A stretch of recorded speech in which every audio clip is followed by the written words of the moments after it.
వారాహి రెండవ దశ విజయయాత్రకి మన ఏలూరులో ఇంత ఘన స్వాగతం లభిస్తుందని నేను నిజంగా ఊహించలేదు.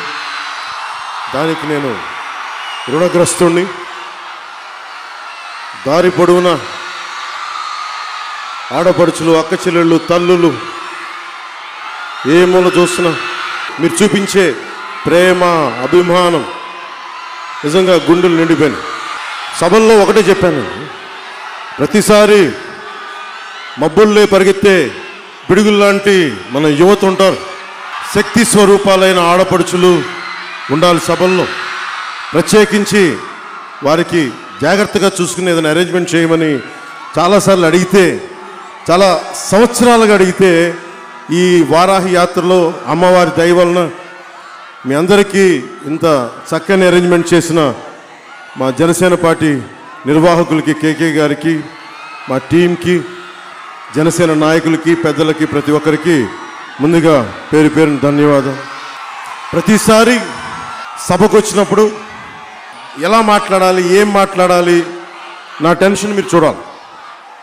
చాలా ఇబ్బంది ఉంటుంది, చాలా బాధ ఉంటుంది. ఏం చెప్తే సరిగ్గా మెసేజ్ బయటికి వెళ్తుంది, ఇవన్నీ చాలా లోతుగా ఆలోచిస్తూ ఉంటాను, అధ్యయనం చేస్తుంటాను. Hello AP, bye bye YCP, ఇది ఒక నినాదం. ఈ నినాదం తాలూకు అర్థం, ఒక నినాదం బయటికి వచ్చిందంటే అదేదో చప్పట్లు కొట్టించుకోవడానికో, ఒక నినాదాన్ని చెప్తే అది జరిగిపోదు. ఒక నినాదం తాలూకు ముఖ్యోద్దేశం అది బయటికి రావాలంటే చాలా చలనం తర్వాత, గొడవల తర్వాత, చాలా నలిగిన తర్వాత ఒక నినాదం వస్తాయి. చాలా భావగర్భితమై ఉంటుంది. ఈ hello AP, by by YCP అనడానికి చాలా తేలిగ్గా రాలేదు. అది చాలా మదనం. ప్రజలందరూ బాధపడి అసలు ఇలాంటి ప్రభుత్వం కావాలా వద్దా అని అందరిని నలిగిన తర్వాత ఆ నినాదం బయటకు వచ్చింది. అది నా నుంచి వచ్చిన నినాదం కాదు, ఆంధ్రప్రదేశ్ ప్రజల నుంచి వచ్చిన నినాదం. ఇక్కడున్న కొత్త తరం, యువతరం ఉన్నారు. మీకు నేను చిన్న ప్రయాణం చెప్తాను. నాకు రాజకీయాలు నిజంగా చెప్పాలంటే నాకు అవసరం లేదు. నేను ఎందుకు పార్టీ ప్రారంభించుంటాను, ఎందుకు ఇన్ని అవమానాలు భరించాలి, ఎందుకు ఇన్ని దెబ్బలు తినాలి, మీరు ప్రేమగా పిలుచుకునే ఆదరించే ఒక హీరోని, చాలామంది హీరోలు, నేను ఒక హీరోని. ఎందుకు నేను రావాలి రాజకీయాల్లోకి? నాకేం సరదాగా తిట్టించుకోవడానికి. నా స్కూల్లో పాఠాలన్నీ మహాత్ముల గురించి చెప్పి అవినీతితో నిండిపోయిన వ్యక్తులు నన్ను పరిపాలిస్తుంటే నాకు నచ్చేది కాదు చిన్నప్పటి నుంచి. అలాగే నాకు విలువలు బోధించి మనల్ని పాలించే నాయకులు విలువలు పాటించకపోతే మనకొచ్చే ఆవేదన, ఆవేశం, కోపం దశాబ్దాలుగా ఉండి ఉండి నేను కోల్పోయాను కొన్ని. వచ్చే తరంకి నిలబడాలి, మీ బిడ్డల తరంకి నిలబడాలి, మీ తరానికే కాదు మీ బిడ్డల తరం కూడా నిలబడాలి అని చాలా నలిగి, గెలుస్తానో లేదో నాకు తెలియదు. ఈ పోరాటం గెలుపు ఉంటుందో లేదో నాకు తెలియదు. పోరాటం ఒకటే తెలుసు నాకు. పోరాటాన్ని నమ్మితే విజయం వచ్చి తీరాలని నేను ఖచ్చితంగా నమ్ముతాను. అలాంటి పోరాటం చేస్తున్నప్పుడు నిన్న శ్రీశ్రీ గారి మహాప్రస్థానం చదువుతూ ఉంటే దాని ముందు మాటగా మహామహుల్ చలం రైటర్ గారు మహాప్రస్థానానికి యోగ్యతా పత్రం అని ఒక ముందు మాట రాశారు. రాసినప్పుడు ఒక కవిని అర్థం చేసుకోవాలన్నా, ఒక కవితని అర్థం చేసుకోవాలనుకున్నా చాలా కష్టసాధ్యం. రసహృదయం ఉండాలి, జ్ఞానం ఉండాలి. అలాగే ఒక మంచి మాట, ఒక ఉన్నతమైన విలువలు పాటించి రాజకీయం చేస్తున్నప్పుడు వాళ్ళకి ఎదురు దెబ్బలే ఉంటాయి, చీత్కారాలే ఉంటాయి. వైసీపీ నాయకులకి నేను మాట్లాడుతుంది రాజకీయ విలువల గురించి మాట్లాడుతున్నాను. నేను నన్ను వ్యక్తిగతంగా దూషణ చేసి నా తల్లి దగ్గర నుంచి, నా ఇంటి ఉండే ఆడవారి అందరి దగ్గర నుంచి కూడా, నా బిడ్డల దగ్గర నుంచి కూడా చాలా నీచంగా మాట్లాడతారు. ఒక హీరోగా ఉంటే నాకు ఇవన్నీ పడాల్సిన అవసరం లేదు, ఓడిపోవాల్సిన అవసరం లేదు. నాకు ఎందుకు తీసుకుంటానంటే అక్కడ అంబేద్కర్ గారి స్టాచ్యూ ఉంది, జై భీమ్ నినాదం ఉంది. ఆ ఏలు ఇలా చూపిస్తుంటుంది. అదేంటంటే రూల్ ఆఫ్ లా, భారతదేశం చట్టం అందరికీ సమానం. ఒకరికి ఎక్కువ కాదు. నువ్వు ముఖ్యమంత్రి అవ్వచ్చు, సామాన్యుడు అవ్వచ్చు, అందరికీ సమానం అని చెప్పే అంబేద్కర్ గారి స్ఫూర్తి నన్ను ఈరోజు రాజకీయాల్లో ఇచ్చేసింది. ఈ రాష్ట్ర ముఖ్యమంత్రి అతను గొప్పవాడా మంచివాడా కూడా నాకు అనవసరం. ముఖ్యమంత్రి స్థానంలో కూర్చున్న ఏ వ్యక్తికైనా నేను గౌరవం ఇచ్చాను కూడా ఇంతకాలం. అంటే ఆ స్థానానికి నేను ఇచ్చే గౌరవం, జగన్మోహన్ రెడ్డికి నేను ఇచ్చే గౌరవం కాదు, స్థానానికి ఇచ్చే గౌరవం. ఈ రోజున ఇంతకాలం ఈ రాష్ట్ర ముఖ్యమంత్రిని జగన్మోహన్ రెడ్డి గారు, జగన్ గారు అని చెప్తాను. ఈ ఏలూరు సభ నుంచి వారాహి 2వ దశ యాత్ర మన ఏలూరు నుంచి మహానుభావుడు అంబేద్కర్ సాక్షి గారు చెప్తున్నా, ఈ ముఖ్యమంత్రిని ఏకవచనంతోనే పిలుస్తాను. కారణం కూడా చెప్తాను. ముఖ్యమంత్రి స్థానానికి ఇంతమంది యువత నీ వైపు చూస్తూ ఉంటే, నువ్వు దిగజారిపోయి మాట్లాడుతూ ఉంటే, జగన్ వైసీపీ నాయకులు కూడా చెప్తున్నాను, మీ నాయకుడిని నువ్వే అని పిలుస్తాను ఈ రోజు నుంచి గుర్తు. ఈ జగన్ అనే వ్యక్తి ముఖ్యమంత్రి పదవికి అర్హత లేనివాడు. వేగ్గా మాట్లాడలా. నేను ఒక బ్లేమ్ చేయను. ఎక్స్ట్రా పొలైట్ అని ఒక మాట ఉంటుంది, ఎక్స్ట్రా పొలైట్. ఇందాక hello AP bye bye YCP అన్న పదానికి ఎందుకు ఇచ్చాను నినాదం? ఎందుకు ఈ వ్యక్తి, ఈ వైసీపీ పార్టీ ఎందుకు ఈ ఆంధ్రప్రదేశ్కి సరైంది కాదు? ఎందుకు వీళ్ళకి బాయ్ బాయ్ చెప్పాలి? ఇది నేను వివరిస్తాను ఈ సభలో. సాధ్యమైనంత తక్కువ సమయం తీసుకుని వివరిస్తాను. ఎక్స్ట్రాపోలేట్ అనే ఒక ఇంగ్లీష్ పదం ఉంటుంది. 24లో ఎందుకు ఈ వ్యక్తి రాకూడదు అని అనటానికి ఈ ఎక్స్ట్రాపోలేట్ అనే పదానికి చెప్తాను. మనం ఒకరిని నమ్మాలా, భవిష్యత్తులో ఈ వ్యక్తితో ఉండాలా, లేదంటే ఇలా జరిగినప్పుడు రేపొద్దున ఇలా జరగచ్చు అంటే, ఉదాహరణకి గతాన్ని చూసి, హిస్టరీని చూసి మనం ఏమనుకుంటాం? భవిష్యత్తు నిర్ణయిస్తాం. 4 సంవత్సరాల పాలనలో వైసీపీ పాలన చాలా క్లుప్తంగా, ఎఫెక్టివ్గా వివరించడానికి ప్రయత్నం చేస్తాం. ఈ ఎక్స్ట్రాపోలేట్ అనే పదానికి అర్థం ఏమేమి జరిగినాయి, ఇలా జరిగితే భవిష్యత్తులో ఏం జరగబోతుంది, ఒక నిర్ధారణకి రావటం, ఒక అందాజుగా ఒక అభిప్రాయానికి రావటం. సో నేను ఎందుకు ఈ నినాదాన్ని ఇచ్చాను అనేది మీకు నేను వివరిస్తాను. ఎలాంటి వ్యక్తులు ఉంటారు ఇలాంటే, మనందరికీ సమస్యలు ఉన్నాయి. ఇక్కడ ఉన్న పోలీస్ దగ్గర నుంచి, ఇక్కడ ఉన్న యువతీ యువకుల నిరుద్యోగం సమస్య కానీ, ఆడపడుచుల రక్షణ కానీ, వృద్ధాప్యుల పెన్షన్ కానీ, రోడ్లు సరిగ్గా లేకపోవడం కానీ, మన ఏలూరుకు కావాల్సిన ఈ గోడలు, ఈ రక్షణ అంటే వరదలు రాకుండా ఈ సేఫ్టీ వాల్స్, రక్షణ గోడలు లేకపోవడం దగ్గర నుంచి, వరదలు వస్తే ఎందుకు మునిగిపోతుంది దగ్గర నుంచి, గంజాయి దగ్గర నుంచి కానీ, క్రిమినల్ వేషాలు కానీ, ఈ రాష్ట్ర ప్రభుత్వం తీరుతెన్నులు ఎలా ఉన్నాయి అది మీ జీవితానికి అన్వయం చేసుకోండి. ఉదాహరణకి కాగ్ అనే ఒక సంస్థ ఉంది, భారతదేశం ప్రభుత్వ సంస్థ. మనందరం మీకు తెలిసింది అయినప్పటికీ కొత్త తరం కాబట్టి కొత్త తరం కోసం తెలియజేయడానికి నేను ప్రయత్నం చేస్తున్నాను. మనందరం జగన్మోహన్ రెడ్డి బానిసలం కాదు, ముఖ్యమంత్రి బానిసలం కాదు, మనకంటే ఎక్కువ కాదు, మనకంటే తక్కువ కాదు, మనకంటే ఎక్కువ బాధ్యత ఇచ్చాం, ఎక్కువ సౌకర్యాలు ఇచ్చాం. మన డబ్బుకి ధర్మాధికారి అంతే అతను. మనందరం కష్టపడి, మీరు చూడండి, మీరు ఇంట్లో కందిపప్పు, ఉప్పు, పప్పు అన్నీ నూనె దగ్గర నుంచి ట్యాక్సులు కడితే, స్కూల్ ఫీజులు కడితే, ఒక్కొక్క శ్రామికుడు కష్టం పడి వెళ్ళి కండ కరిగిస్తే దాని నుంచి వచ్చిన శ్రమ శక్తితోటి ఈ వ్యవస్థ నడుస్తుంది. మనందరం మీద ట్యాక్సులు పడతాయి. ఆ ట్యాక్సులను తీసుకొని కలెక్టివ్గా రాష్ట్ర ప్రభుత్వం ఖజానాకి ఇస్తాం. ఆ ఖజానాకి జవాబుదారీ ముఖ్యమంత్రి వహించాలి. ఆ డబ్బులు సరిగ్గా పంచకపోతే ఏం జరుగుద్ది? ఎందుకు చాలామంది విద్యార్థులకి హాస్టల్ వసతి దీవెన ఎందుకు రావట్లేదు? ఫీజు రీఎంబర్స్మెంట్లు ఎందుకు జరగట్లేదు? ఇలాంటివన్నీ మన రాష్ట్రం ఖజానా దాదాపు 10 లక్షల కోట్లు. 10 లక్షల కోట్లు మేము ఇంత డబ్బు ఖర్చు పెట్టాం, ఈ పథకాల కింద ఖర్చు పెట్టాం, ప్రజల దగ్గర నుంచి కలెక్ట్ చేసిన డబ్బు ఇలా కలెక్ట్ చేసాం, ఈ సమస్యకి పెట్టాం, వృద్ధులకి ఇలా ఇచ్చాం, రైతాంగానికి ఇలా ఇచ్చామని చెప్పాలి. వీటిని ఖర్చు పెట్టారా లేదా అనేది భారతదేశంలో ఉన్న కంట్రోలర్ అండ్ ఆడిట్ జనరల్ ఆ ఆఫీస్ పనిచేస్తుంది. అంటే ఉదాహరణకి స్కూల్కి వెళ్ళే విద్యార్థులకి టీచర్ చూస్తాడు విద్యార్థులు పనిచేస్తున్నారా లేదా అని, నేర్చుకుంటున్నారా లేదా అని. అలాంటి టీచర్స్ని ప్రిన్సిపల్ చూస్తాడు. సో మన అకౌంటింగ్కి ప్రిన్సిపల్ లాంటిది ఈ కాగ్ అనే సంస్థ. అంటే మన రాష్ట్రంలో ఉన్న డబ్బుని సరిగ్గా ఖర్చు పెడుతున్నారా లేదా అని 21-22 నివేదిక ప్రకారం అంటే చాలా కీలకమైనది. ఒకసారి సంఖ్యలు ఇబ్బంది కలిగించవచ్చు, కానీ మీకు చాలా తేలిగ్గా వివరించడానికి ప్రయత్నం చేస్తాను. చాలా కష్టం అది, నెంబర్స్ వినగానే బోరు కొట్టేస్తాయి, కానీ చాలా సులువుగా చెప్పడానికి ప్రయత్నం చేస్తాను. దాదాపు కాగ్ రాష్ట్ర ప్రభుత్వం మీద 25 లోపాలను ఎత్తి చూపించింది.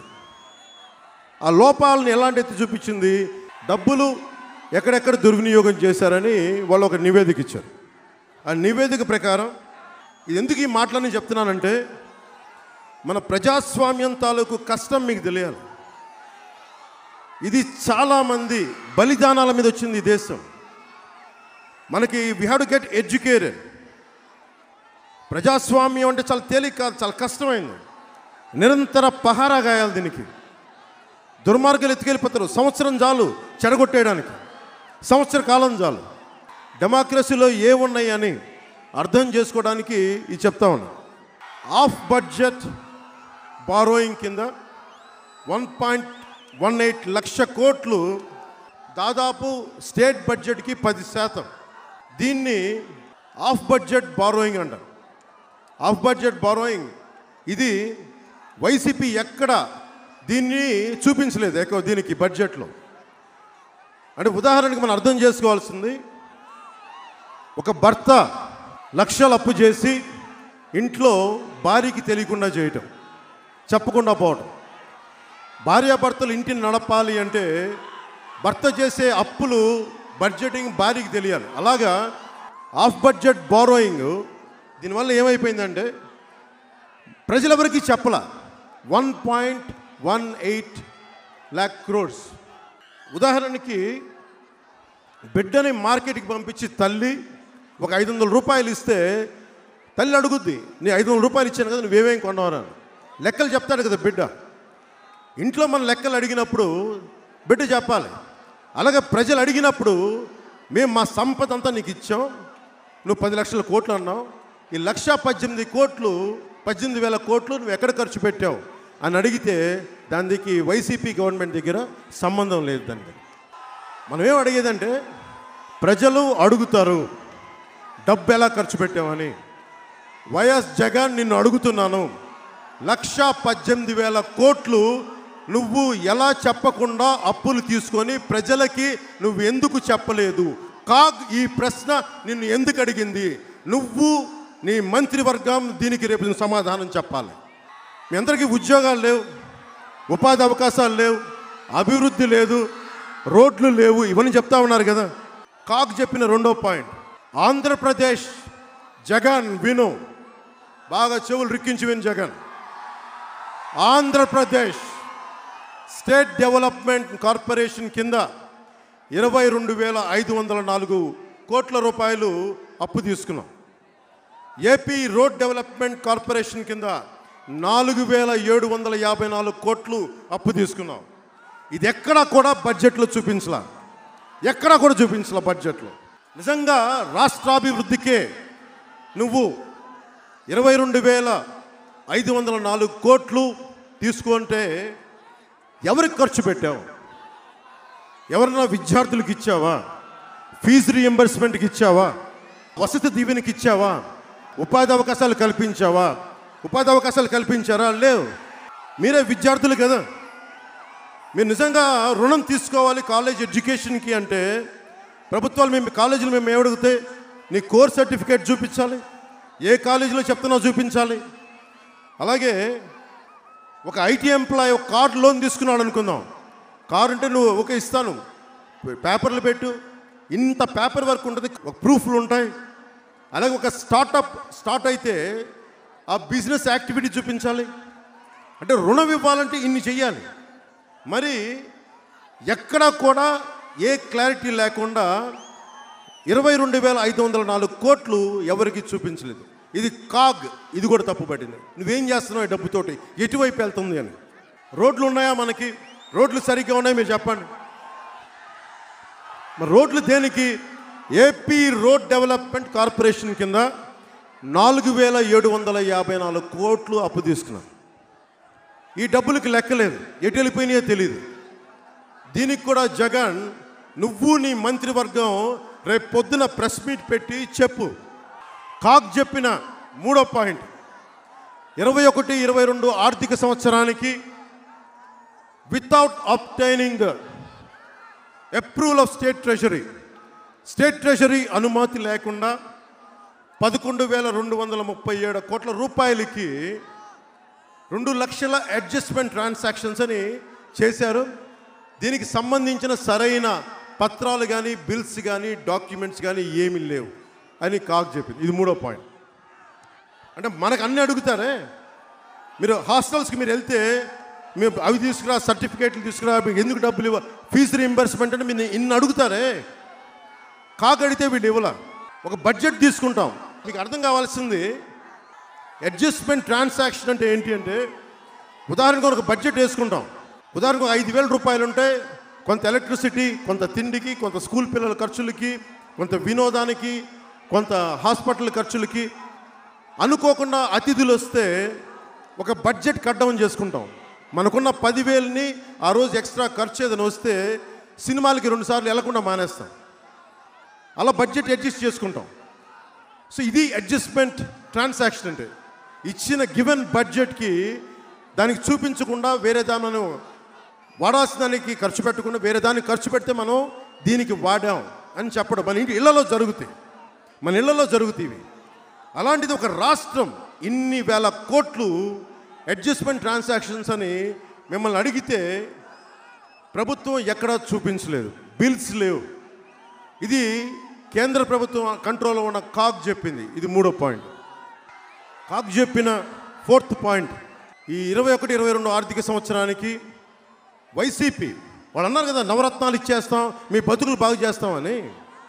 ప్రతిపాదించిన సంక్షేమ పథకాలకే, పెన్షన్ కానుక కానీ, ధరల స్థిరీకరణ కానీ, నిధికి కానీ, చివరికి మన గవర్నమెంట్ హాస్పిటల్స్లో గర్భిణీ స్త్రీలకి, పేదలకి మందులు కొనుక్కోవడానికి కానీ, ఆ సంక్షేమ పథకాల బడ్జెట్ 7,762 కోట్లు. ఈ బడ్జెట్లో వీళ్ళు ఎక్కడ వాడలేదండి. ఇచ్చిన బడ్జెట్ చెప్పారు, అది ఆ పథకాలకి పంపించలేదు. మరి ఎక్కడికి వెళ్ళింది బడ్జెట్? పెన్షన్ రావట్లేదు, వైట్ రేషన్ కార్డ్స్ తీసేశారు, 1,800 కోట్ల వైఎస్ఆర్ పెన్షన్ కానుక ఇవ్వలేదు.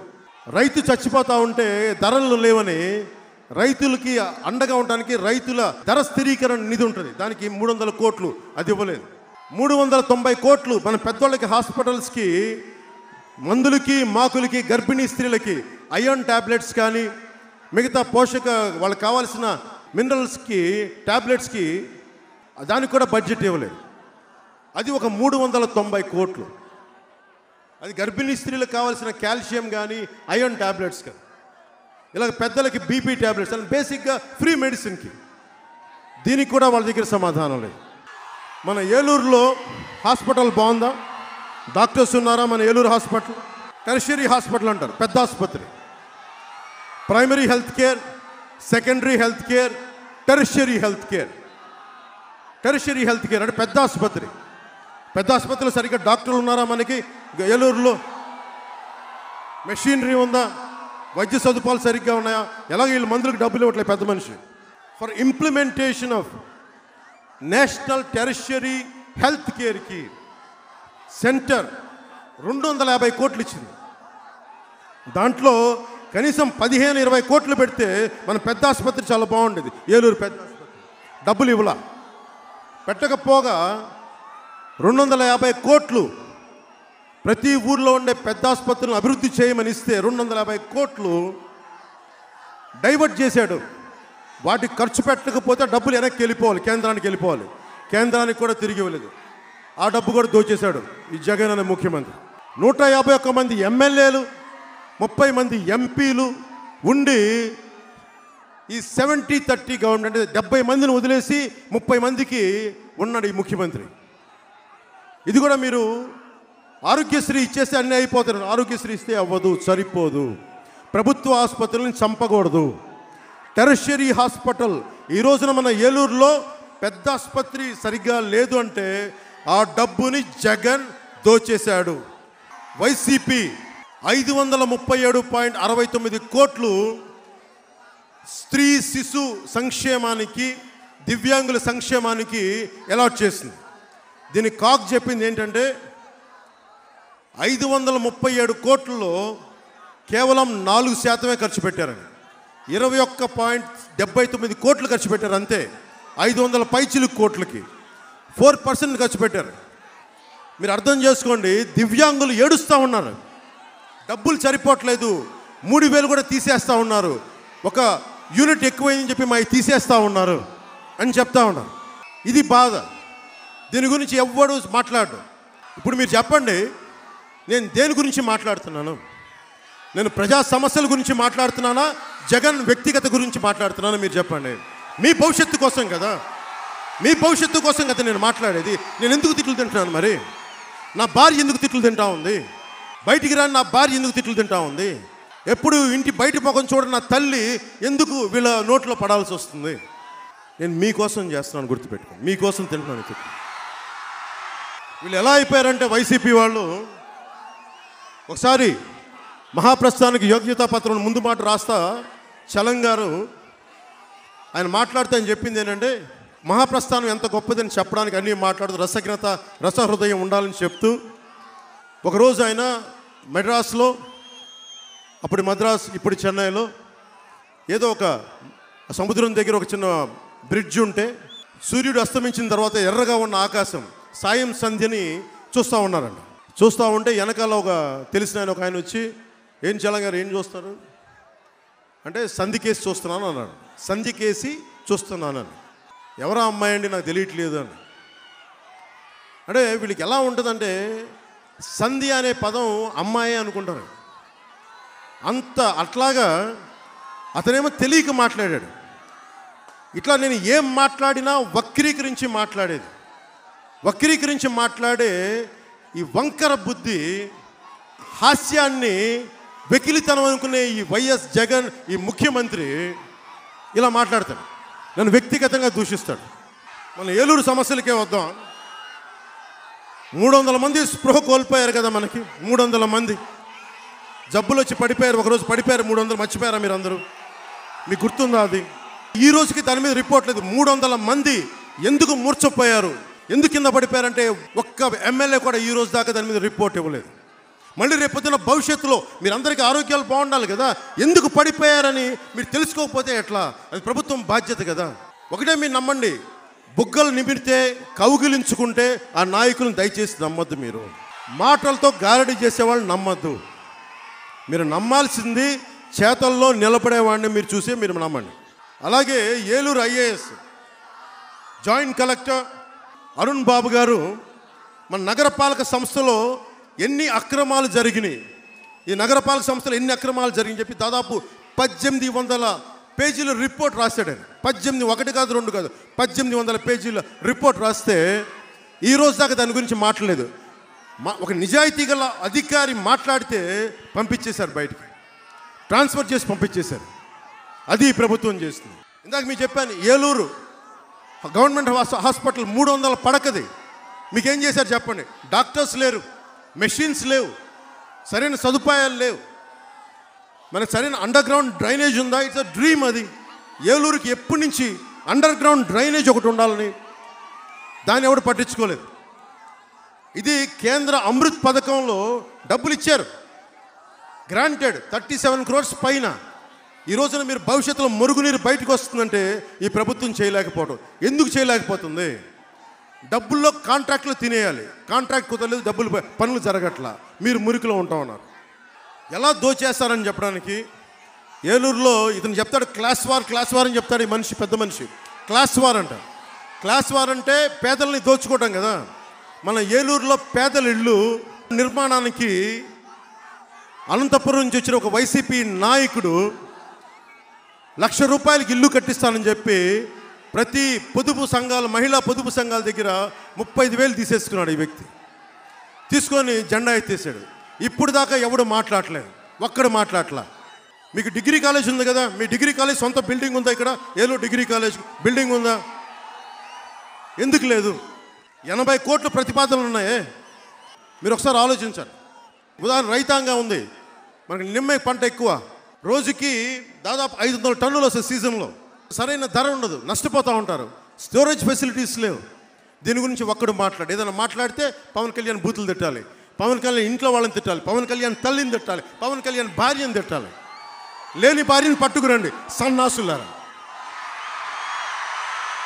క్లాస్ వార్ అని మాట్లాడతాడు వైఎస్ జగన్. 118 సంవత్సరాల కృష్ణా జూట్ మిల్ ఉంది. 3,000 మంది పనిచేస్తున్నారంటే దాదాపు 10,000 మంది ఆధారపడి ఉన్నారు కృష్ణా జూట్ మిల్ మీద. ఒక్కళ్ళు కాదు, ఇద్దరు కాదు, 10,000 మంది దానికి అనుబంధంగా ఉండే చిన్న వ్యాపారాలు చేసుకునేవాళ్ళు. మూసేస్తే ఎవరు ఎందుకు మాట్లాడలా? ఎందుకు దాని గురించి యాజమాన్యత మాట్లాడలా? ఎందుకు వాళ్ళకి అండగా నిలబడలా? ఎందుకు చేయలేదు? ఇంట్రెస్ట్ లేదు. మీరు ఓట్లు వేశారు, అందరూ అతను తిరగగానే అందరూ నమ్మి ఓట్లు వేశారు. యువత ఓటేశారు, పెద్దలు ఓటేశారు, కార్మికులు పట్టుకొట్టాడు. ఈరోజు నేను కార్మికుల కోసం మాట్లాడుతూ ఉంటే నన్ను కూర్చొని పెద్ద మనిషి నేను క్లాస్ వారిని రిప్రజెంట్ చేస్తున్నానంట. పేదల కడుపు కొడుతుంది జగనా నేనా? మీరు చెప్పండి. ప్రతిసారి ఏ నియోజకవర్గంకి వెళ్ళినా, ఏ పార్టీ ఎవరైనా సరే చాలా తెలివిగా మాట్లాడుకుంటారు. ఓట్లు చీలు కొట్టేయాలి. ఉదాహరణకి ప్రతి నియోజకవర్గంలో ఎన్ని కులాలు ఉన్నాయి, ఎంత జనాభా ఉంది, వాళ్ళకి ఏది అనుకూలంగా మాట్లాడితే బాగుంటుంది. ఇది తెలివితేటలు. నాకు ఆ తెలివితేటలేవు. నాకు మనసే ఉంది. మనుషులంతా నా వాళ్ళు అనుకుంటాను తప్ప ఒక కులం నాది అనుకోలేను. ఏలూరులో మాల, మాదిగ, తూర్పు కాపు, రజక, కాపు, కమ్మ, క్షత్రియ, వైశ్య, యాదవ, నాయి బ్రాహ్మణ, విశ్వబ్రాహ్మణ, పద్మశాలీలు, కొప్పులు వెలమ, నూర్ భాషాలు, ముస్లింలు, ఇతరులు అన్నీ కలిపి ఇన్ని కులాలు. ఎవరి కాళ్ళకి ఇండివిజువల్ సమస్యలు ఉన్నాయి. నేను మాట్లాడేది పెద్ద ఆసుపత్రి బాగలేకపోతే అన్ని కులాలను ఇంపాక్ట్ చేస్తాయి. అండర్ గ్రౌండ్ డ్రైనేజ్ లేకపోతే అన్ని కులాలని కొడద్ది. వరదలు వచ్చి మునిగిపోతే అన్ని కులాలని కొడద్ది. డిగ్రీ కాలేజ్ లేకపోతే అన్ని కులాలని కొడద్ది. అందుకే విద్య, వైద్యం, ఉపాధి చాలా కీలకమైనవి. రిజర్వేషన్లు ఇస్తారా? కాపులకి రిజర్వేషన్ ఇస్తారా లేదా? ఇంకా రిజర్వేషన్లు బీసీలకి పెంచుతారా లేదా? అవి తర్వాత విషయాలు. బేసిక్గా బతకడానికి విద్య, చదువుకోవాలి. ఏదైనా చదువుతో ఉపాధి కావాలి. ఏదైనా జబ్బు వస్తే వైద్యం చేయించుకోవాలి. బేసిక్. నేను వీటి కోసం ప్రయత్నం చేస్తున్నా. నేను అద్భుతాలు చేస్తానని చెప్పట్లా, కానీ విద్య, వైద్యం, ఉపాధి మటుకు నా ప్రాణం పోయే వరకు నేను మీకు అండగా ఉంటాను, వాటిని సాధించే వరకు. ఏలూరు అనగా నా కొల్లేరు లేక్ గుర్తొచ్చింది. నాకు పాట ఉండేది మాకు. అలాంటి కొల్లేరు, ఎందుకంటే జనసేనది పర్యావరణాన్ని పరిరక్షించే అభివృద్ధి ప్రస్థానం. కొల్లేరు మీకు తెలియదు, దాని విలువ తెలియదు. 20 లక్షల పక్షులు వచ్చాయి ఒకప్పుడు. 65 రకాల మత్స్య జాతులు, చేపల జాతులు, 16 రకాల మొక్క జాతులు, వృక్ష జాతులు అన్నీ అంతరించిపోయినాయి, రావట్లా. సాల్ట్ కంటెంట్, ఉప్పు శాతం కొల్లేరు లేక్లో ఒకప్పుడు అది 3% ఉండాల్సింది ఈ రోజున 12%కి వచ్చింది. బయటికి వెళ్ళలేకపోవటం వల్ల 74 గ్రామాలు మునిగిపోతాయి. కొల్లేరు విషతుల్యం అయిపోతూ ఉంది. ఒక్కళ్ళు మాట్లాడరు దీని గురించి. కొల్లేరుని రక్షించుకోవటం అంటే మీ భవిష్యత్తుని రక్షించుకోవటం, మీ భవిష్యత్తుని. అలాంటి కొల్లేరుని సంరక్షించుకునే బాధ్యత జనసేన తీసుకుంటుంది. యువత మీరున్నారు ఇక్కడ, మీరందరూ ఉన్నారమ్మా, జాగ్రత్త వినండి. మీకు డబ్బులు పెరుగుతున్నాయి, మీకు ఆదాయం పెరుగుతుందా? మీకు ఆదాయం మీకు ఎందుకు పెరగట్లా? బేసిక్ కామన్ సెన్స్ చెప్తున్నా. Basic common sense.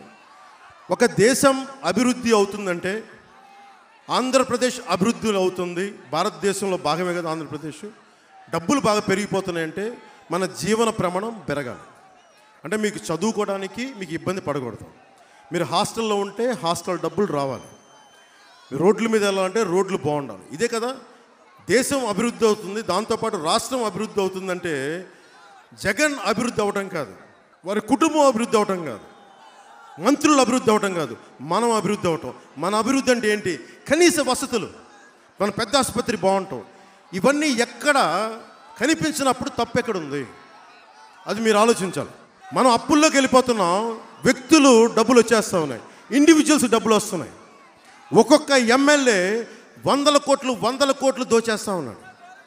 ముఖ్యమంత్రి ఒక లెక్క ఉంది ఇక్కడ. ఒక షాప్కి వెళ్తే మీరు ఫోన్పే వాడతారు కదా, మీరందరూ ఫోన్పే వాడతారా? ఫోన్పే డిజిటల్ వాడతారు కదా. సెంట్రల్ గవర్నమెంట్ ఏం చెప్తా ఉంది? Please digital pay. కాఫీ తాగినా చాయ్ తాగినా డిజిటల్ పే అంటారు. ఒక మందు షాపుల్లో మటుకు డిజిటల్ పే లేదు, పూర్తి క్యాష్. ఇక్కడ పూర్తి క్యాష్. వచ్చిన ఆదాయం 1,25,000 కోట్ల మద్యం మీద వచ్చింది.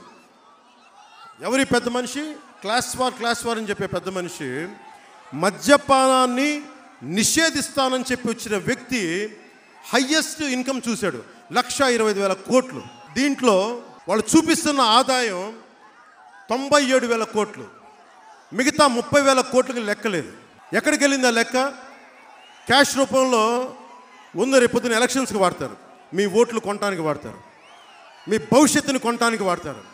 మీకు భద్రత లేకుండా ప్రతి రౌడీ ఎదవలు వచ్చి మిమ్మల్ని ఇబ్బంది పాల్చేయడం, వాళ్ళు ఓట్లు కొంటారు. అందుకని మీరు ఆలోచించుకోండి. జగన్ సావధానంగా విను. నువ్వు మద్యపాన నిషేధం విధిస్తానని చెప్పావు, అధికారంలోకి వచ్చావు. నేను పోరాట యాత్రలో వైజాగ్ సీతమ్మ దారికి వెళ్తూ ఉంటే ఆడపడుచులాపి అన్న మద్యాన్ని ఇబ్బందిగా ఉంది అంటే నేను చూస్తానని చెప్పా, నాకు ఇవ్వండి అని. నువ్వు ఆ సెంటిమెంట్ని తీసుకొని మద్యాన్ని నిషేధిస్తానని చెప్పి మద్యం మీద నువ్వు డబ్బులు సంపాదిస్తూ ఉన్నావు. జగన్ ఎలా చేస్తున్నావు అంటే, జగన్ జంగారెడ్డిగూడెంలో 32 మంది కల్తీ సారాదాకా చనిపోయారు. జగన్ 32 ఆడపడుచుల మెడల్లో తాళిబొట్లు తెంపేశావు. జగన్ నువ్వు 32 ఆడపడుచుల చేతుల్లో తాళిబొట్లు తెంపేశావు. జగన్ నువ్వు ఏం చేయాలి? మీ కోపం రాదా? మనకేనా, వాళ్ళకి లేదా రూల్ ఆఫ్ లా? మీరు ఆలోచించండి. మీరు ఆలోచించకపోతే భవిష్యత్తు మీరే నష్టపోతారు. నాకు ఏమి ఫరక్ పడదు, నా జోలికి వస్తే డొక్క చించేస్తాను, నాకు ఇబ్బంది లేదు. నా జోలికి ఎవడు రాడు, వచ్చినది నేను చూసుకుంటా. ఎందుకు మీ గురించి తపన పడుతున్నానంటే మీరు భయపడతారు. నిస్సహాయత ఉండకండి, దయచేసి ప్రశ్నించండి, యాజిటేట్ చేయండి, ప్రతి ఎమ్మెల్యేని అడగండి. 30,000 కోట్లు ఎక్కడ దోచేశారు, మళ్ళీ మా భవిష్యత్తుని కొనటానిక అని చెప్పి ఊరు వాడ తిరుగుతున్న ఎమ్మెల్యేస్ని ప్రతి ఒక్కరిని అడగండి. ఒక మనిషి చనిపోతే మన శత్రువు అయినా సరే గౌరవిస్తాం. చనిపోతున్న శవం వెళ్తుంటే ఒక అడుగు వెనక్కి వేస్తాం.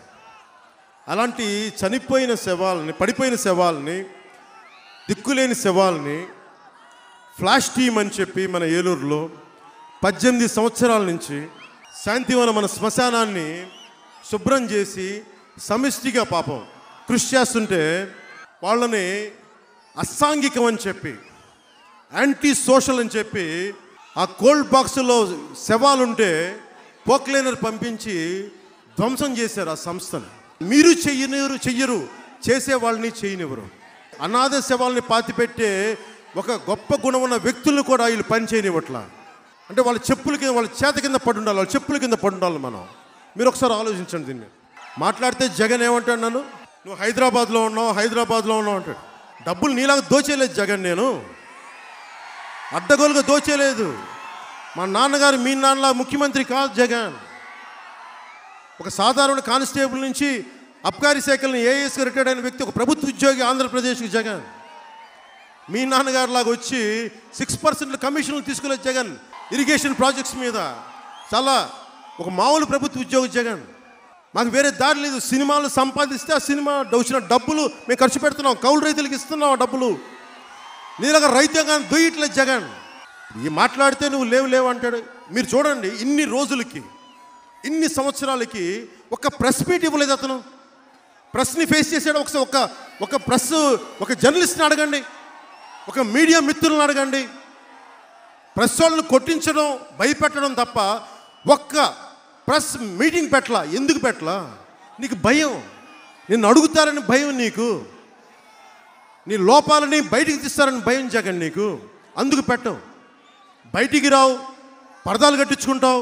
మహారాణిలాగా పరదాలు కట్టించుకుంటారు. రోడ్డు మీద వెళ్తుంటే పెద్ద మనిషి, ఎవరు చూడకూడదంట. ఎవరు చూడకూడదు కానీ ఎందుక ముఖ్యమంత్రి అయ్యో? వెళ్ళి మేము కూర్చోలేకపోయా, ఇడుపులపై ఎస్టేట్లో కూర్చోలేకపోయా. ఇక్కడ ఎందుకు వచ్చావు నువ్వు ఇక్కడికి? నువ్వు ఏ పల్లికి తిరగవు, ఏ గ్రామానికి తిరగవు, ఏ పల్లికి వెళ్ళవు, ఏ పల్లికి వెళ్ళని కాడికి నువ్వు తాడేపల్లిలో కూర్చుంటే ఏంటి, దాచేపల్లిలో కూర్చుంటే ఏంటి? ప్రభుత్వంలో ట్రాన్స్పరెన్సీ, పారదర్శకత అనేది ఉండాలి. ఇండియా టిక్టాక్ని బ్యాన్ చేసింది, దాని కారణాలు దానికి ఉన్నాయి. చైనా ఫేస్బుక్ని బ్యాన్ చేసింది. జగన్ జీవోల్ని బ్యాన్ చేశాడు. ఎంత ఖర్చు పెడుతున్నావు ఏ జీవోలు తెలియకుండా. మన హక్కు అది. జగన్, నువ్వు జీవోలు ఎందుకు బ్యాన్ చేస్తున్నావు? నువ్వు ఏటిని దాచుకుంటున్నావు? నువ్వు ఎందుకు ఇది రైట్ టు ఇన్ఫర్మేషన్ ప్రకారం బయటికి రావాలి. నీకు హక్కు లేదు. బయటికి అన్నీ తీసుకురా, తీసుకొస్తాం. ప్రభుత్వం మారగానే, నీ ప్రభుత్వం దిగ్గానే నిన్ను ఊరు వాడ వెంటాడుతాం Jagan. We will make you accountable Jagan. Andhra Pradesh జనానికి, ప్రజలకి, ఆడపడుచులకి, ప్రతి ఒక్కరికి నేను అకౌంటబుల్ చేస్తాం జగన్. 21-22లో 37,942 road accident. ఇది రాష్ట్ర డీజీపీ చెప్పింది ప్రెస్ మీట్లో. 14,230 మంది చనిపోయారు. అంటే ప్రతి 3 యాక్సిడెంట్లకి ఈ 2 సంవత్సరాల్లో ఒక మనిషి చచ్చిపోయాడు. ప్రతి 3 యాక్సిడెంట్లకు ఒక మనిషి చచ్చిపోయాడు. ఎవరిది బాధ్యత? నువ్వు రోడ్లు సరిగ్గా వేసి అన్నీ చేసి చస్తే అప్పుడు జనం చనిపోయారంటే స్పీడింగ్కి వెళ్ళారో ఇంకోటో అర్థం చేసుకోవచ్చు. అవి చేయలేదా నువ్వు? మరి డబ్బులు ఏం చేసావు నువ్వు? రోడ్లు వేయని కాడికి రోడ్ డెవలప్మెంట్ కార్పొరేషన్ కింద నువ్వు తీసుకున్న డబ్బుల్ని రోడ్లు వేయకుండా ఏం చేసావు? రెల్లి సోదరులది చూస్తూ ఉంటే బోర్డు నాకు ఒకటే వచ్చింది. కాకినాడకి వెళ్ళినప్పుడు ఒక రెల్లి దంపతులు నా దగ్గరికి వచ్చి, మేము పారిశుద్ధ్య కార్మికులు అన్నా, మేము చెత్తను తీసి ఊడి చేస్తాం, అలాంటి చెత్త తీసే మాకు కూడా ఈ జగన్ అనే వ్యక్తి వచ్చి చెత్త ట్యాక్స్ వేసాడు మాకు కూడా. ఆర్టీసీలో పనిచేసే వాళ్ళకి ఒక డిస్కౌంట్ ఉంటుంది, ఫ్రీ ఉంటుంది. రైల్వేలో పనిచేసే వాళ్ళకి ఫ్రీగా ఉంటుంది. చెత్త తీసే వాళ్ళకి కూడా చెత్త ట్యాక్స్ వేసిన ఒక చెత్త ముఖ్యమంత్రి జగన్. టు స్ట్రెంథెన్ డెమోక్రసీ, ప్రజాస్వామ్యాన్ని పరిరక్షించుకోవాలంటే మనందరం కృషి చేయాలి. డోంట్ టేక్ ఇట్ ఫర్ గ్రాంటెడ్గా తీసుకోకండి. చాలామంది అడుగుతున్నారు, మళ్ళీ నువ్వు గెలుస్తావా లేదని అడుగుతా ఉంటే నేను ఒకటే చెప్పా, నా గెలుపు ఓటం నాకు తెలియదు, పోరాటం ఒకటే తెలుసు నాకు. దేనికి? చాలామంది ముఖ్యమంత్రులు వచ్చారు, వెళ్ళిపోయారు.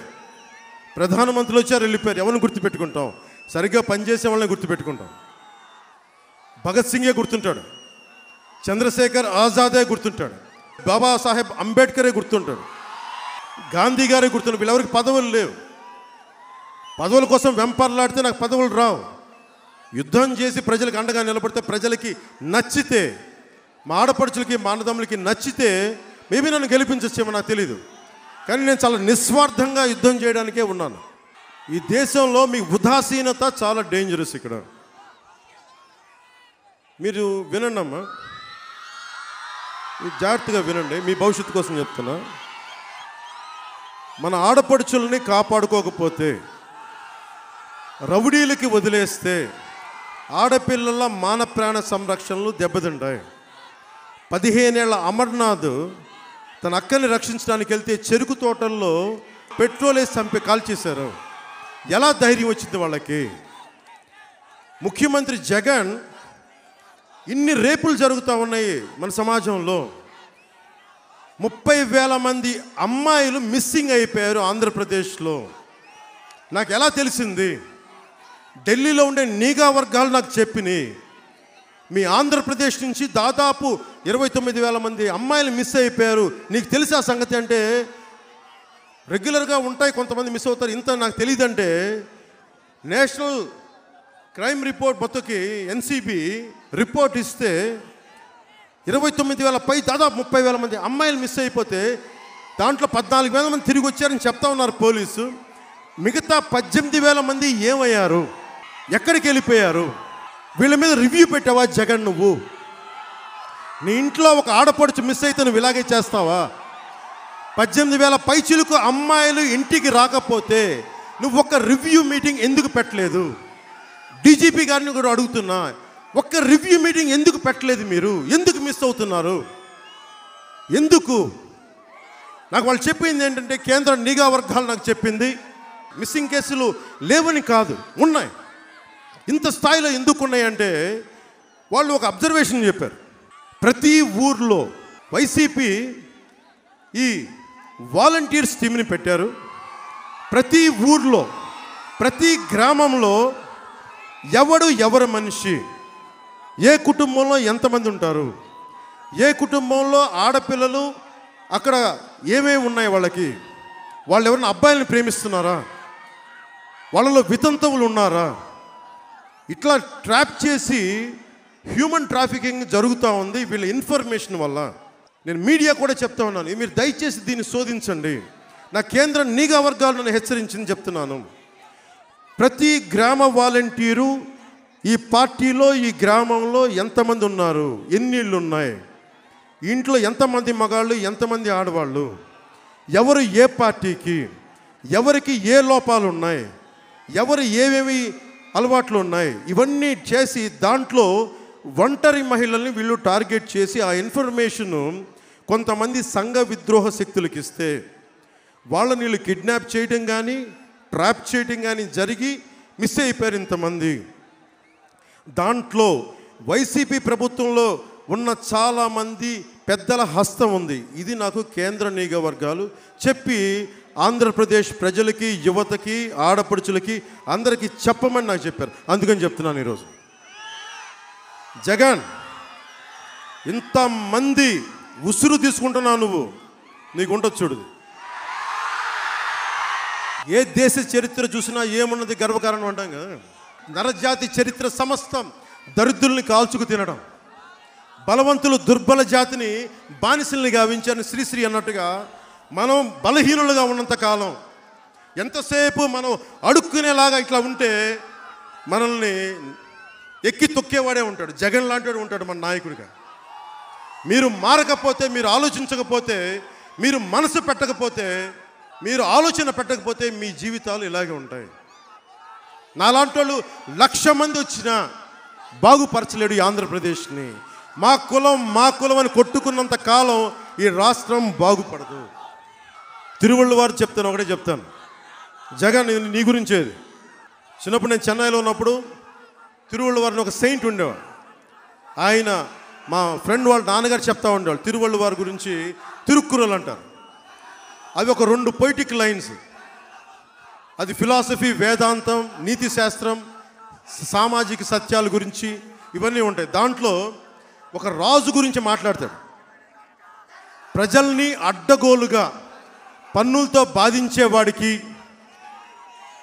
దారిలో వెళ్తున్న ప్రజల్ని దారి దోపిడీలు చేసేవాడికి ఇద్దరికి తేడా లేదు.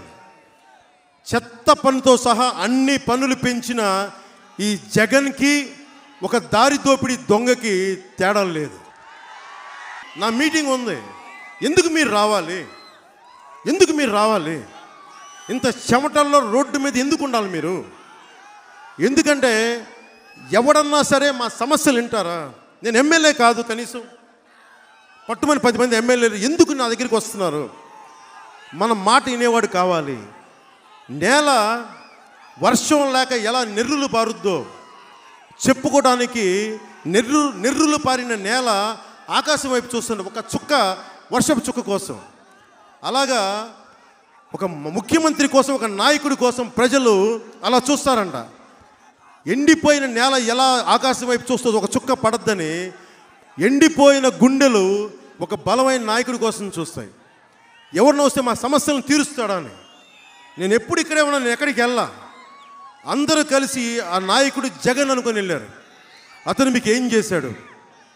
మీరు విందులు వినోదాలు అన్నీ చేయండి, నేను ఎప్పుడు కాదన్ను. సినిమాలకు వెళ్ళండి, పార్టీలు చేయండి, ఒక గంట మీ భవిష్యత్తు కోసం, ఇంకో గంట మన సమాజం మన దేశం కోసం ఆలోచించండి. నేను నా టీంకి చెప్పాను నిన్న. మీరు చూసారు నన్ను ఎలా తిడతారు. జగన్, నేను ఎలాంటి వాడిని నీకు ఒకసారి చెప్తా. ఏలూరు నుంచి చెప్తున్నా. 18 ఏళ్ల వయసులో నేను అనుకునేవాడిని నేను 25 సంవత్సరాలు నిండకుండానే చచ్చిపోతాను అనుకునేవాడిని. ఎందుకంటే నా జ్వలనం, అన్యాయాన్ని చూసి జ్వలనం, ఒక అవినీతి చూసి జ్వలనం. ఎదురు తిరగాలంటే నువ్వు ఎదురు తిరగగానే రౌడీలో చంపేస్తారు. అలాంటి నేను 25 సంవత్సరాలు బతికితే ఎక్కువ అనుకొని ఇంతకాలం బతికున్నాను. నేను మా ఇంట్లో మా అమ్మకి చెప్తా, నా భార్యకి చెప్తా, ప్రతిరోజు నేను ఇంట్లోంచి బయటకు వచ్చేటప్పటికి తిరిగి ఇంటికి వెళ్ళేటప్పటికి నాకు గ్యారంటీ లేదు. నేను చనిపోవడానికి సిద్ధపడే రాజకీయం చేస్తున్నాను. సరదాగా చెప్పట్లా, మీరు వినండి. నేను మీ సెంటిమెంట్ కోసం కానీ మీ చేత చప్పట్లు గుర్తించుకోవడానికి కానీ చెప్పట్లా. ఇది నా నేల, ఇది నా దేశం, ఇది నా సమాజం. కులాలకి మతాలకి అతీతంగా వీళ్ళు నా మనుషులు, నా వాళ్ళు. భగత్ సింగ్ని చదివి, నేతాజీని చదివి నేను కూడా అందరిలాగే సినిమాల్లో డబ్బులు సంపాదించి బాగుంటుంది, సంతోషం. నా మనసు అలా లేదే. మారుమూల ఎక్కడో సుగాలి ప్రీతి చచ్చిపోతే, 14 ఏళ్ళ సుగాలి ప్రీతిని చంపేస్తే నా కన్నీళ్ళు వస్తాయి. ఒక దివ్యాంగులకి పెన్షన్ రాకపోతే కన్నీళ్ళు వస్తాయి. నేను నాదైన కృషి చేస్తా ఉన్నా. మీరు నన్ను గెలిపిస్తారా లేదా పూర్తిగా అది మీ ఇష్టం. నేనైతే ఇది నా నేల అనుకున్నా. మీరు గెలిపించినా గెలిపించకపోయినా నేను నా నేల కోసం పోరాటం చేస్తాను. నా వారాహి తల్లి సాక్షిగా చెప్తున్నా, నేను పోరాటం చేస్తాను. నేనేం ఆగను. మళ్ళీ ఇంకోసారి ఓడగొడితే నాకు ఓకే, కానీ గుర్తుపెట్టుకోండి, పవన్ కళ్యాణ్ పోరాటం ఆపడు, జనసేన పోరాటం ఆపదు. ఎందుకంటే నాకు మీరంటే అంత ప్రేమ, ఈ సమాజం అంటే అంత ప్రేమ. నాకు నా కుటుంబాన్ని ప్రేమిస్తే నాకు సరిపోదు, నా దేశం నా సమాజం నాదనుకుంటా. అందుకని నేను సరదాకో జోకులు వేయడానికో సినిమా డైలాగులుగా చెప్పట్లా, ఐ మీన్ ఇట్. ఎందుకంటే నేను ఒకసారి కాంగ్రెస్ నాయకులను తిడితే, రాజశేఖర రెడ్డి గారిని అంటే నా మీద అటాక్ చేయడానికి వచ్చారు హైదరాబాద్లో. ఒక్క సెక్యూరిటీ లేరు, అందరూ పారిపోయారు. మీరందరూ ఉన్నారని చెప్పి నేను ధైర్యంగా మాట్లాడలేదు. ఇంకోసారి ఓడిపోతే, ఒంటరిగా ఇంట్లో ఉంటే, వీళ్ళు దాడి చేస్తే చొక్కా బట్టలు ఇప్పుకొని ఎవడు ఎదురొస్తాడో రండి నేను కూర్చున్నా, ఆ ధైర్యంతో మాట్లాడుతున్నా. అంత ధైర్యంగా మాట్లాడుతున్నా. 1,00,000 మంది వస్తారని చెప్పి నేను ముందుకు రాను, నేను ఒక్కనే నిలబడతానా లేదా, అదే నా లెక్క. సో జగన్, ప్రాణాలకి తెగించున్న నాకు, నా బిడ్డను అనిపించిన, నా భార్యను అనిపించిన, నా తల్లిని తిట్టించిన, నువ్వు విలువలు లేనోడివి జగన్. నువ్వు క్రిమినల్, నువ్వు క్రిమినల్ జగన్. నువ్వు మా దురదృష్టం కొద్దీ ముఖ్యమంత్రి అయ్యావు అంతే. ఎస్ఐల్ని పోలీసుల్ని కొట్టే నువ్వు డీజీపీని పోలీస్ వ్యవస్థని శాసిస్తుంటే చీ ఎదవ బతుకు అనిపిస్తుంది జగన్. సిగ్గుపడాలి మన రాష్ట్రం. ఇప్పుడు చెప్పండి, జగన్ కావాలా వైసీపీ కావాలా 2024 ఎన్నికల్లో? మీరు చెప్పండి. నా ఆర్గ్యుమెంట్ ఇది. Hello AP, bye bye YCP అంటే నా ఆర్గ్యుమెంట్ ఇది. మీరు చెప్పండి, వైసీపీ కావాలా మీకు, జగన్ కావాలా మీకు? మీరు ఆలోచించుకోండి. మరి ఏం చేద్దాం? అభివృద్ధి జరగాలంటే ఏం చేద్దాం? అభివృద్ధి జరగాలంటే ఈ ప్రభుత్వం మారాలి. అభివృద్ధి జరగాలంటే అరాచకం, జగన్ అరాచకం ఆగాలంటే, వైసీపీ అరాచకం ఆగాలంటే ఈ ప్రభుత్వం మారాలి. ఆడపడుచులు, ప్రజలు అందరూ, జనం బాగుండాలంటే ఈ ప్రభుత్వం మారాలి. అందుకని ఏం చేద్దాం? టాటా చెప్పే టైం వచ్చింది వైసీపీకి. Hello AP, hello AP, hello AP. జై ఆంధ్ర, జై జనసేన, జై భారత్, జై హింద్.